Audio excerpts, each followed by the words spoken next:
trap money penny. This shit got me in my feelings. Assalamualaikum warahmatullahi wabarakatuh. Perkenalkan, nama saya Indriani Suntara, mahasiswi Institut Medika Dr. Kiki Suherman dari Prodi Diploma 3 Kebidanan semester 4. Di sini saya akan menjelaskan tentang pengisian buku KIA atau buku kesehatan ibu dan anak. Selamat menyaksikan. Buku KIA adalah buku kesehatan ibu dan anak. Masyarakat biasanya sering menyebut dengan buku pink. Contohnya seperti buku KIA ini berisi tentang informasi seperti informasi kehamilan, persalinan, dan nifas. Buku pink ini juga berisi catatan informasi mengenai anak, mulai dari bayi baru lahir hingga usia 6 tahun. Bukan hanya itu saja, buku ini berisi tentang berbagai informasi cara memelihara dan merawat kesehatan ibu dan anak. Buku KIA ini tersebar di Polides Puskesdes, kemudian di Puskesmas, di bidan praktik, dokter praktik, klinik, rumah bersalin, dan rumah sakit. Setiap ibu hamil akan mendapatkan satu buku KIA. Tapi jika ibu hamil melahirkan bayi kembar, ibu akan mendapatkan tambahan buku KIA satu lagi. Buku pink ini juga merupakan dokumentasi. Buku pink ini berfungsi untuk mendokumentasikan atau mencatat semua hasil pemeriksaan kesehatan yang dilakukan oleh tenaga medis terkait. Isi buku ini catatannya itu antara lain hasil pelayanan kesehatan hingga catatan kesehatan ibu hamil, catatan persalinan ibu, nifas, dan bayi baru lahir. Kemudian catatan imunisasi anak, catatan kesehatan bayi baru lahir, dan surat keterangan lahir atau SKL. Nah, SKL yang berada di buku KIA ini sangat penting karena nantinya akan dipergunakan untuk mengurus akte kelahiran. Tanpa SKL di buku KIA tersebut, akte kelahiran seorang anak tidak bisa diurus. Sekarang kita langsung lanjut aja bagaimana cara pengisian buku KIA ini. Nah, ini saya pakai buku kakak saya karena tidak ada yang kosong, tapi nggak apa-apa, kita jelasin ulang bagaimana cara pengisian buku ini ya. Sekarang kita langsung aja ya gimana cara pengisiannya. Nah, ini adalah daftar isi kesehatan ibu, bersalin, keluarga berencana, dan sebagainya. Ini untuk kesehatan anak juga ada. Sekarang kita langsung aja isi di identitas keluarga, nama ibu, tempat tinggal, dan sebagainya, serta nama suami, alamat rumah itu harus diisi dengan benar.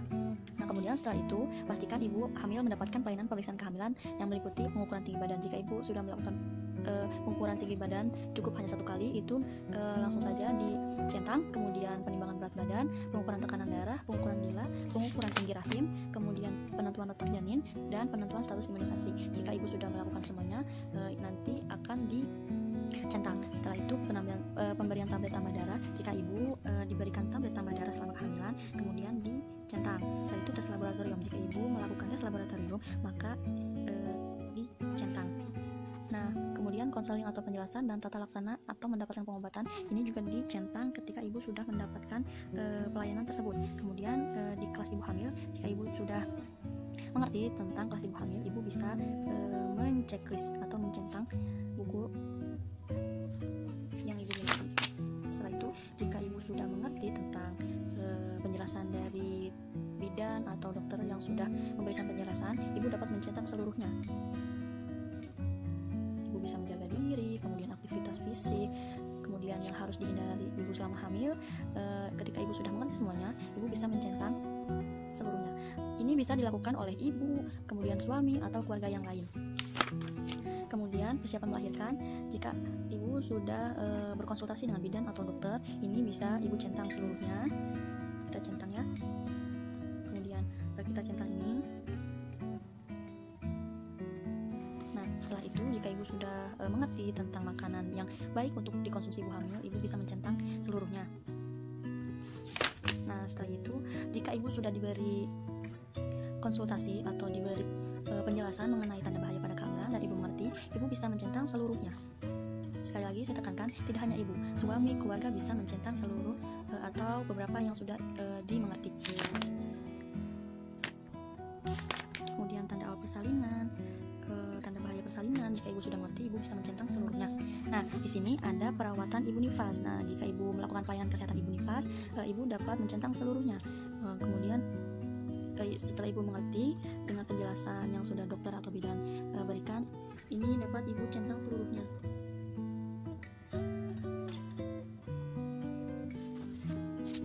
Mengenai makanannya juga, jika ibu sudah mengerti, ibu bisa mencentang.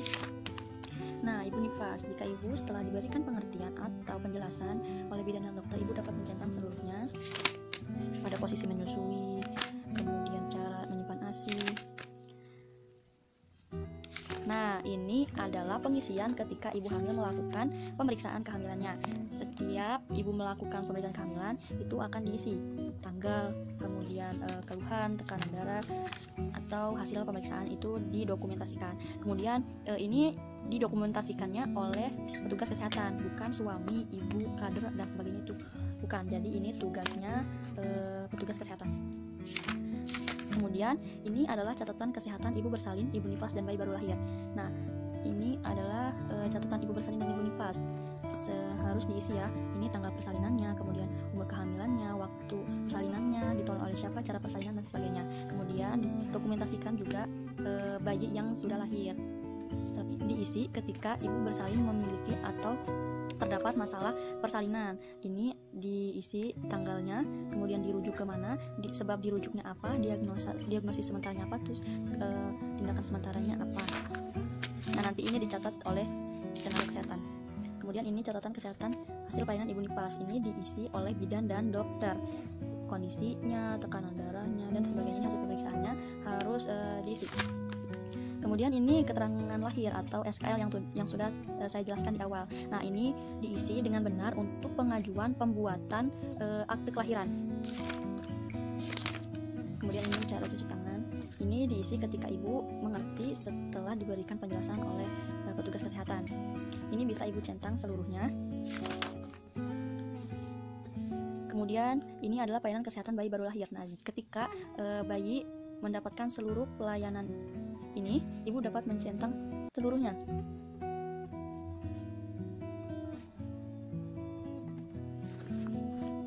Kemudian ini adalah catatan imunisasi anak. Ini diisi oleh petugas kesehatan. Nah, yang berwarna putih ini adalah jadwal tepat pemberian imunisasi dasar lengkap. Kemudian yang kuning ini waktu yang masih diperbolehkan untuk pemberian imunisasi dasar lengkap. Nah, untuk yang berwarna abu ini waktu yang tidak diperbolehkan untuk pemberian imunisasi dasar lengkap. Nah, untuk yang merah ini adalah waktu pemberian imunisasi bagi anak di atas 1 tahun yang belum lengkap. Ini bisa ibu isi sendiri ketika ibu mendapatkan pelayanan atau ibu mengerti mengenai penjelasan yang telah diberikan oleh petugas kesehatan.